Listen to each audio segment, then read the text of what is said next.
একটু সরন্ত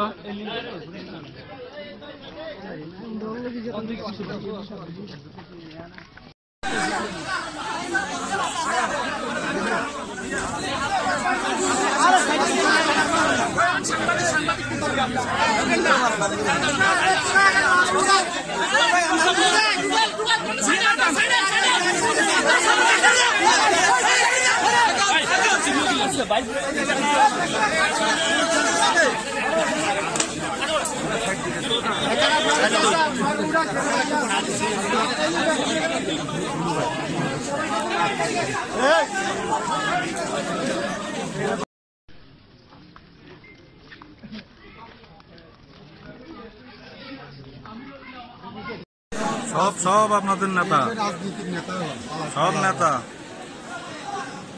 নমন ভাই, নমন ভাই,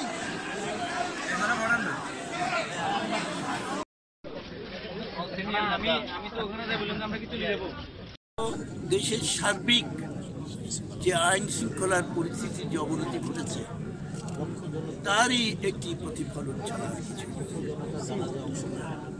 এবং লক্ষ জনতার যে জানাজা, এই জানাজা হয়েছে একটা প্রতিবাদ যে আমরা এই ধরনের অবস্থা দেখতে চাই না, আইন শৃঙ্খলার এই চরম অবনতি আর দেখতে চাই না।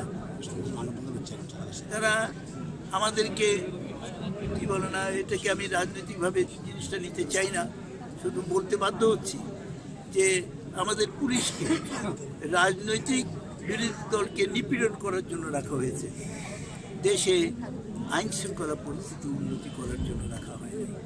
যদি আজকে তাই হতো তাহলে পুলিশ বাহিনী যদি আজকে তারা সত্যিকার হতে কর্মক্ষম হতেন, দক্ষ হতেন এবং দেশের আইন শৃঙ্খলা পরিস্থিতির এমন অবনতি ঘটত।